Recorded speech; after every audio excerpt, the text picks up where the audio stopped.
Multi level marketing antara harapan dan kenyataan. Benarkah multi level marketing adalah jualan door to door atau sales? Multi level marketing adalah bisnis yang tidak bergengsi. Multi level marketing hanya menguntungkan orang-orang yang pertama gabung. Yang bergabung belakangan pasti rugi. Multi level marketing adalah bisnis yang menipu. Benarkah demikian? Banyak pertanyaan mungkin yang Anda terima selama ini kan. Apaan MLM? MLM itu kan bisnis penipuan. Betul nggak? Anda bisa jawab? Nggak bisa bang, paling gue cuma bisa ngotot. Bukan, anak aja lo, bukan. Kenapa bukan? Nggak tahu, pokoknya bukan. MLM itu kan bisnis yang nggak jelas. Siapa bilang jelas? Nggak jelas, jambak-jambakan. Kasih tahu dia.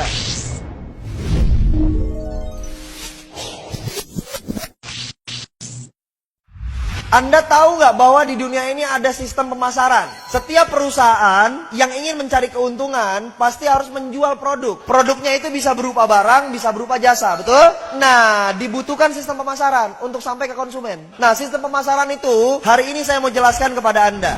Oke, saya mau kasih tahu sama teman-teman. Di dalam dunia bisnis, ini dibagi menjadi beberapa jenis. Yang pertama adalah bisnis konvensional. Yang kedua adalah bisnis multi level marketing. Yang ketiga adalah bisnis money game. Nah, supaya kita nggak kejebak, saya mau bahas dulu yang pertama di money game. Anda tahu money game itu apa? Artinya, money, uang, game, permainan, berarti permainan uang. Banyak nggak yang nembak Anda? Ini money game ya? Jangan-jangan ini bisnis putar-putar uang orang, betul? Anda harus kasih tahu, Anda harus sadar, kita harus tahu bahwa money game itu punya karakteristik, punya identifikasi. Yang pertama, money game yang pertama, sudah pasti tidak ada produk, tidak ada produknya. Jadi kalau perusahaan ada yang nawarin tanpa produk, pasti money game. Perlu nggak dicari tahu lagi lebih dalam? Nggak perlu, tinggal. Paham? Ada produknya nggak? Nggak ada, sudah.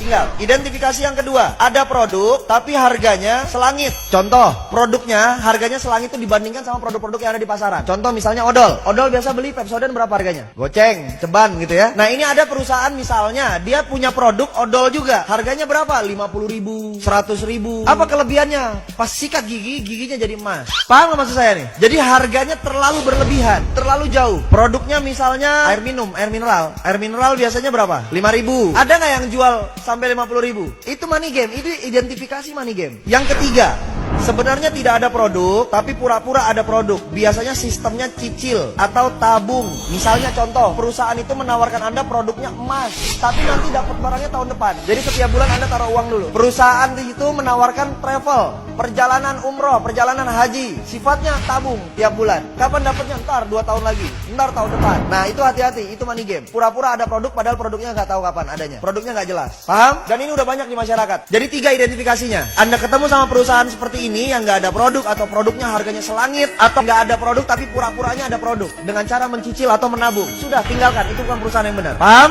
Oke. Kemudian konvensional, ini yang terjadi di sekitar kita. Pasti ada warung atau toko di sekitar Anda, betul ya? Nah, konvensional ini sistemnya begini. Semua perusahaan, tadi saya bilang, semua perusahaan pasti sifatnya melakukan penjualan, betul? Yang dijual apa? Produk. Nah, barang tersebut pasti diproduksi dulu kan? Di mana? Pabrik. Dari pabrik, apakah langsung ke konsumen? Tidak. Dia lari dulu ke distributor besar. Dari distributor besar, dia lari lagi ke distributor kecil. Dari distributor kecil, dia lari lagi ke agen-agen. Dari agen, dia lari lagi ke warung-warung atau toko. Dari warung-warung, baru dia lari lagi ke konsumen. Paham? Oke, yang saya mau tanya, konsumen tahu nggak ada barang yang di warung, ada barang di agen, ada barang di distributor kecil, di distributor besar? Taunya dari mana? Harus ada iklan. Bayar nggak iklan? Mahal nggak bayar iklan? Mahal, betul? Terus, dari pabrik ke distributor besar, ada nggak biaya distribusinya? Ada biaya pengiriman? Ditambah harganya? Contoh misalnya, ini harganya 2.000 dari sini, 2.000 perak. Sampai ke distributor besar, dari distributor ke distributor kecil, harganya tetap 2.000 atau berubah? Berubah jadi 4.000, betul? Dari ini ke sini, dari distributor kecil ke agen, berubah lagi jadi 6.000, 8.000 misalnya, betul? Dari agen ke warung, sudah nyampe angka 12.000. Dari agen ke warung, dari warung ke konsumen, harganya jadi 20.000. Paham nggak? Padahal modal awalnya berapa? Nah, kelebihan itu banyak dibagi-bagi. Menjadi jalur distribusi, menjadi jalur iklan, menjadi jalur marketing. Itu di jalur apa? Konvensional. Semua warung begini. Semua barang yang ada di sekitar Anda begini prosesnya. Rokok begini, sampo begini, sabun begini. Paham? Oke. Saya nggak banyak bahas di situ. Yang saya banyak mau bahas adalah nih, multi level marketing.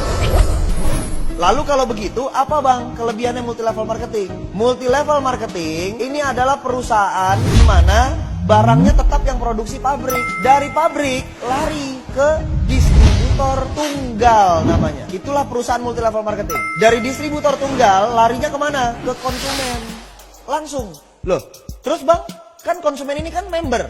Ya, dia member. Terus member biasanya tugasnya ngapain? Cerita, betul? Akhirnya ada orang yang gabung sama dia, betul ya? Berarti si konsumen ini bisa menciptakan konsumen yang lain ya? Artinya apa? Konsumen ini otomatis garis miring marketing. Berarti konsumen ini garis miring bintang iklan. Berarti konsumen ini garis miring apa? Distributor. Paham? Dari sini konsumen menciptakan konsumen lagi, menciptakan konsumen lagi. Harganya dari pabrik ke distributor tunggal, dari distributor tunggal ke konsumen, ke sini sama semua nggak? Sama. Jadi kelebihan dananya tadi, kelebihan dananya tadi itu dialirkannya kepada siapa? Kepada kita, karena Anda marketingnya, Anda distributornya, Anda bintang iklannya. Berarti kita yang dibayar mahal oleh perusahaan multi level marketing. Paham? Berarti Anda distributor kan? Berarti Anda keren nggak? Bergengsi apa tidak bergengsi? Bergengsi. Kenapa harus malu? Anda distributor loh. Distributor, kalau kalau toko-toko distributor itu yang gede, yang banyak stoknya banyak, yang barangnya banyak. Berarti modalnya gede nggak? Kalau kita di multi level marketing, modalnya perlu gede nggak? Nggak perlu. Paham?